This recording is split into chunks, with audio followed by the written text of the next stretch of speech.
and welcome to Not Another Guitar Pedal. And the more I think about it, is not the show where I come on here and talk about guitar pedals. It is the show where we come on here and talk about guitar pedals.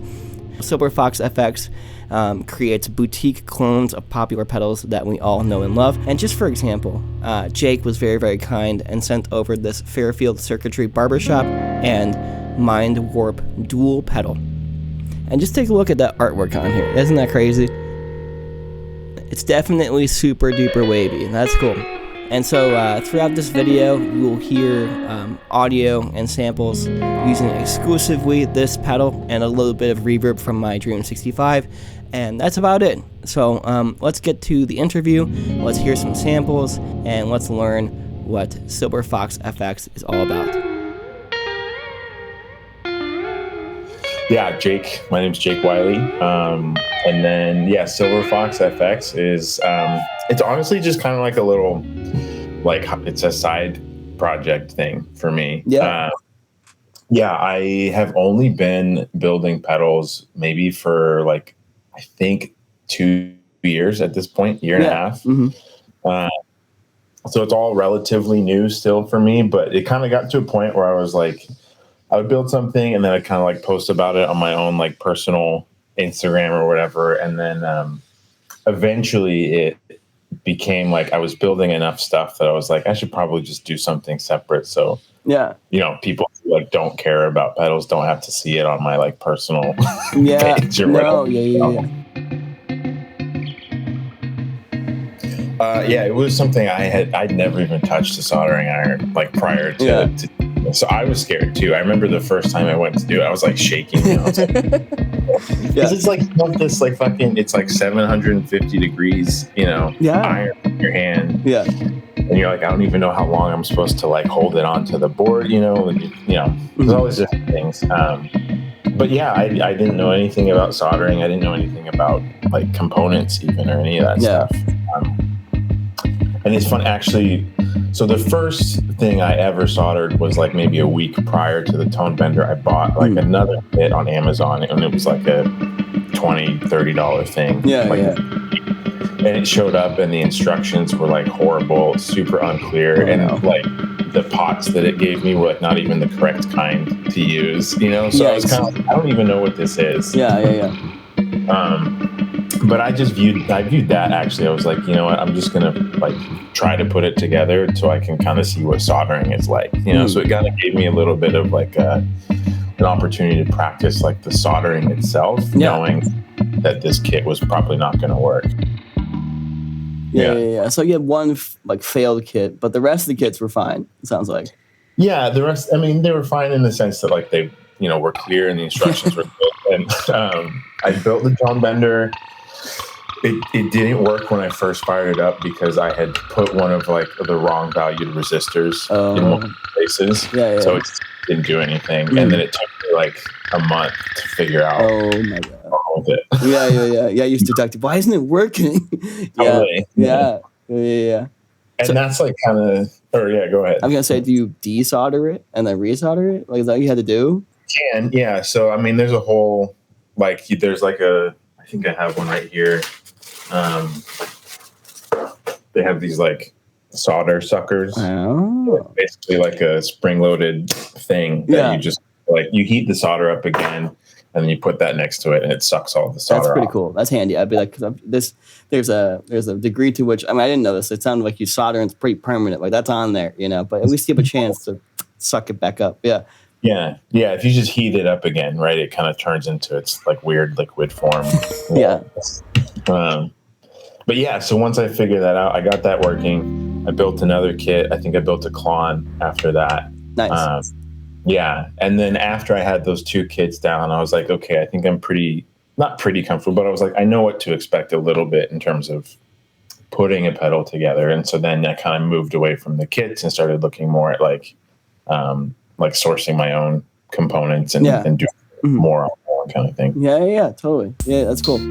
It's harder. I haven't had the time really to devote to figuring out making my own circuit, because that's kind of a whole separate process where you can buy they call it a breadboard. Yeah, so you can breadboard and kind of just tinker around with all these different things and swap out components and just see what sounds it makes, kind of thing. Yeah. But I just haven't gotten around to that yet. Yeah, no, I think, from what I'm gathering, I'm pretty novice at the building part. I kind of mostly just play, and I think it's really interesting. But it sounds like kind of like music theory to a degree, where it's like, you know, you could know all this shit, you know, but like the act of doing it kind of produces sometimes the most musical results or the best results. And like, you don't know what you're doing, but you put this component and this component together, and you're like, oh, that kind of was sick, you know, but I didn't write this down before, you know, I didn't know what to call it. A lot of the clones that I make use like the PCBs or like the little circuit boards, and those are like, I don't know how familiar you are with it, but like they already have like that specific circuit like laid out onto the board itself. And then all you have to do at that point is then plug the specific components into the spot that they're supposed to go. And then you solder it together and you have a fuzz pedal or whatever. Yeah. You know, or you have Green Russian, you know, Big Muff clone or something. And then there's like Vero building, which is like basically it's like a grid of like rows and dots, and there's like copper traces on the back side of it. So it's like a blank sheet, and then you can break that down into like the size that it needs to be. And then if you're doing a Vero build, you can kind of put whatever you want there. Yeah, that's cool. Yeah. So I've started doing a little more Vero building, and like it's still following a schematic, but you have a little more freedom if you wanted to maybe try putting something different there instead and see kind of how it would, I see. You know, Yeah. So I don't necessarily like sit down and be like, okay, I'm going to build 5, you know, rat clones and then try to sell all 5 of them. It's like, I'm going to build this one specific rat clone because like it has this cool like mod to it that, you know, a different, like a regular rat doesn't or whatever. Yeah. And then I'll put it on my shop because it's like, if somebody wants to buy it, cool. But if not, I'll just hang out and play it. Yeah.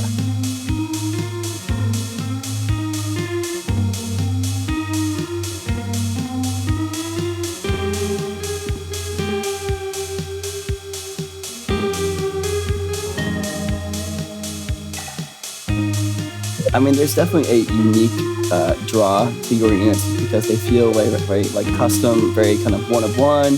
The art is very, very cool. So how do you go about doing doing the enclosures and the art on top? Is that something that you do and you specialize in?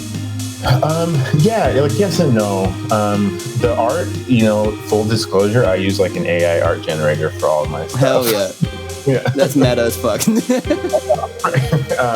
And I think it's super cool, but I know there's that whole like moral dilemma around AI right now that's been a whole big thing. Yeah. But you know, it's like I'll use an AI art generator and I'll try to have it generate an image that I think goes well with whatever the circuit is that's inside of it. Yeah. You know? Yeah.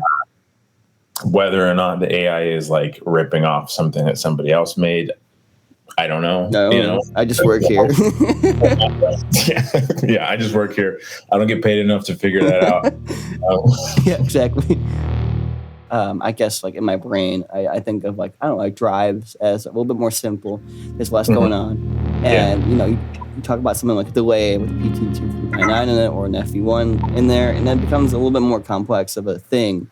At least in my mind, do you kind of agree with that kind of thing? Or has it started to get, how do you feel comfortable with all these different chips and stuff? But yeah, I mean, I think like, you mean like the whole analog versus digital type? In a way, I'm kind of getting at the angle a little bit, but I just mean it kind of from a building point. I don't know, for example, like I know a PT2399 has like 6 pins on it. It's a lot to drill in. And then like it's a little bit more variable sometimes. And whereas like a drive thing, it's like, you know, it's just like resistors and capacitors in a unique flow, right? I don't know if are they harder or easier to build or yeah, I mean, I do think like overdrives, distortions, fuzzes are all pretty straightforward, you know. But you know, that's also, I think, as a result of just me having been doing it for a while at this point. You know, it's like, yeah, I feel like I could build an overdrive circuit pretty easily. But But then, you look at, there are some overdrive circuits out there. They're like pretty complicated, or they have a lot going on. Yeah, definitely. Like you look at a lot of like Wampler pedals, his overdrive circuits all have like tons of components in them. It's nuts. Yeah. But yeah, for the most part, those are, I think, a little more straightforward. And then, when you get into like the delay or like time-based effects, then they often use more like chips, and there's just like a lot more going on. Yeah. And they can be a little more tricky. And sometimes they require, like, you have to calibrate them after they're done, Oh, yeah. And that can be a little, sometimes you're like, you're just like fine tuning these little tiny things that, Yeah, definitely. This is a small window. Yeah. I still think my overall like collection kind of leans more towards overdrive and distortion and fuzz, but that's probably more to do with the fact that there's just like more of that out there for viewers, because up to a certain point, it's like you can only make so many different kinds of delays, Yeah. Whereas you can make like within the fuzz world itself, you can make like 20 different kinds of fuzzes or whatever, That's true. Yeah. Yeah, there's like inherent limitations to the way you're interacting with the chip, maybe. Yeah. That makes sense. Yeah, unless you start getting into that, like, okay, now I'm going to start like tweaking a circuit and seeing what I can come up with on my own, and that's where I think it starts to open up a little bit more. So. Yeah, and that's definitely the unknown waters, like, and that's how I felt the entire way, kind of starting it. You hop online. There's a lot of like electrical engineered dude bros telling you what to do and what not to do, and you just want to hop in, and sometimes it's really intimidating. And then like if you want to make your own creative circuits, that's ultra intimidating because no one's helping you probably, and you're searching for collaborators and everything. Like, could someone tell me what to do? So, but have you ever maybe made some outreach and like collaborated with anyone or talked to other builders to get help? Yeah, and that's one of the cool things I think about pedal building is like the community is like generally pretty supportive, and they just like, there are people out there who have so much like knowledge of this stuff that are like, for the most part, pretty willing to help and like to just, give you what they know, it's funny. There's a builder, his company is called Blind Panic Devices, but his name's Matt. He's like he builds pedals out in the UK. I can't remember exactly where he lives. He lives in England. And I just saw, when I was early on in my pedal building journey, I saw him post something on like the DIY Reddit. And I just commented on it. I was like, this is awesome. Like, how did you figure out how to do this? Yeah. How'd you do it? Yeah. And he's been like super helpful. And like, that was like probably like a year and a half ago. And, he and I still talk regularly, and he like shows me the stuff that he's building, but also like while I was kind of still figuring things out, I would ask him questions, and he had all these super willing to help out. That's good. Yeah. That's something that is truly invaluable because, you're going on all sorts of forums and maybe you don't actually get the answer, but talking to someone is just the best way to gather that info. Oh, that's cool. So have you ever done an explicit collaboration with anyone or tried to team up with anyone? I haven't. I have a couple friends out here who are like graphic designers, and then they'll send me like a design that they thought would be cool looking on a pedal. Yeah. So that kind of stuff every now and then will happen, but for the most part, right now it's still just kind of I've just been doing it on my own. Yeah, for sure. That's cool. That's really cool. But yeah, so I want to talk about this unit you sent me over here because it's a really cool combination. Is this so? You're talking about Fairfield building before? Is that what you're talking? Right? It's called Fairfield building. Okay, so. Is this a product of that? Because I feel like it's two circuits kind of sandwiched together. So is that the first of a variable that you feel like was final? No, so I mean, well, it is two individual circuits are inside that pedal, which is why it's the size that it is. And I think eventually I'd like to try to put both a drive and chorus into one board. Yeah. Because that one. So the drive side is a PCB, that I used, and then the modulation is a Vero build that I found like the schematic for. Yeah, got it. Yeah. 2 separate things in there, and then I've got it wired up, so that you can use them either like independently or together, or you can switch the order, that kind of stuff. Yeah. But the barbershop side is, so seems like I have this little handout here. You love the barbershop. So what are some of the qualities of the barbershop that you like? Oh, dude, yeah, the barbershop is probably one of my favorite like lower gain pedals or circuits out there. And I think the biggest thing that I like about it is like the sag knob that's on there. Yeah. I'm like a sucker for anything that has like a bias or like a voltage knob or whatever. I just think it's such a cool feature. And especially for like an overdrive, because I feel like I don't see those as often in overdrive pedals specifically. Yeah. I see them a lot in like a fuzz or like I think the Dunch, right? The Champion, like you want. I think it has a bias knob on there. Yeah. But seeing them in like a lower gain thing is a little more unique. It felt like. Yeah. So that's I think the biggest thing that I like about that one, and also like it's like a JFET based overdrive, so it kind of has that nice like warmer. I'm about to start getting all those like cliched. Like, I know what you're saying though. Yeah. Yeah, it's got a really nice, just kind of overall like drive quality to it because of the transistors that are in there and how it works. Yeah. I've even seen and heard of people using something like this, like a JFET type thing, as like a preamp almost, just because, and they leave it super low, just to get the mild oomph, in there. That's We're using all the guitar jargon now. It gives it a little more presence and body to it. Right. It's really rich. It's transparent. But you have to sometimes. Yeah. But then the chorus side, was that like a particular circuit you were copying, or what's the inspiration for the chorus side? Yeah, the chorus side is the circuit is just called like the Mind Warp. I just found it. So there's like a website called Tagboard Effects, and it basically just has pages and pages and pages of different like Vero board layouts that you could. And so I was kind of looking through it, and I saw that one. And actually, that pedal was the first time I've ever built that specific module before. Yeah. It just seemed cool. I liked that it was like a PT 2399 based chorus, because I think those can get kind of like funky and weird, if you want it to. But it also, I like that it was just like a 3 knob, like easy to dial in, but still pretty versatile, because you can get it, goes from traditional kind of nice, simple chorus to whatever you want. Seasick is a understatement sometimes. I was pushing it towards the maximum, and it's almost like a pitch shifter at that point. It's going back down. It's awesome. I love it. I love it.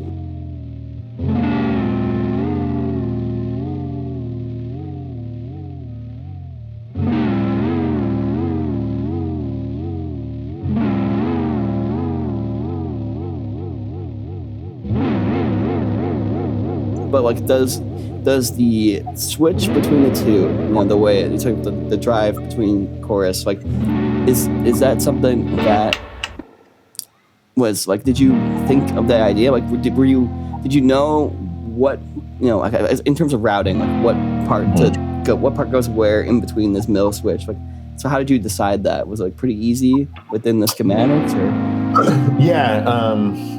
Well, and it's interesting. Yeah. So basically there's all these different just like wiring diagrams that are out there. Yeah. So I found one that, it's like if you take a 3-pull double throw, which is what the switch is, right? It's about to be some more technical jargon there. No, but it's perfect. Yeah. Yeah. If you take that switch and you can then wire the input and output of the 2 circuits to that switch, right? And then it kind of gives you the option to kind of route them one way or the other. That makes sense. It's it's literally just like a mixer switch in a way, you know? Yeah, well, that's cool, because I thought it was going to be a lot more complex, and you know what? It wasn't that hard. Yeah, a lot of that stuff, like, you know, because like you could also even not have the switch there and then just have it so like you just turn them on and they both are, you know, you can just have them either independently or together. Right. But yeah, it's really just, you just kind of route a wire from the input to the switch and then back out again. Yeah. Yeah, well, you know, that unit that I sent you, like the overdrive and chorus, like that's been something that I've been wanting to try out. So that's kind of why I sent you that. I was like, this feels like a good opportunity to at the very least make something that, you know, even though they're just two clones, is still kind of like what I'm hoping to do on my own eventually. Yeah. So like a drive and modulation pedal together is something that I'd like to do, and maybe get that little more dialed in with like shrinking down the size of it, putting that on there. And then yeah, I think you had mentioned too, like expression stuff, I think is cool. And that's something that like I don't know why, but I don't ever mess around with expression inputs or like pedals. I have the little like old blood noise like expression ramper. And, every time I play with it, I'm like, this is fucking awesome, and like, why don't I just do this with everything? Yeah. So yeah, expression stuff would be cool. And then yeah, outside of that, just kind of, you know, I like to just see what feels exciting, you know, and that can change over time or whatever. But yeah, definitely. Yeah. Well, that's cool. Looking towards the future is good. And that's the thing. You're making some pretty sturdy clones, and it's only a matter of time before you just go, you know what, instead of this component, I want to use this one, and then all of a sudden, it's basically your own design at that point, you know. But that's pretty cool. This is all very, very cool. Silver Fox FX and Jake is a fantastic human. I think you should definitely check out his Reverb store. And let's just get to the end of the video here. So you made it to the end, and we are going to be doing another giveaway, another pedal giveaway. And last time, the rules were too hard. I get it. I hear you. This is a much simpler contest, and there are only two things you have to do. Number one, like and comment this Instagram reel, and follow Silver Fox FX and Diet Pooch. That's all you gotta do. Do it one time and you're entered, and we'll be giving away the pedal demoed in this video. Best of luck, everyone. We'll be drawing a winner on January 1st. And I will see you on the next episode.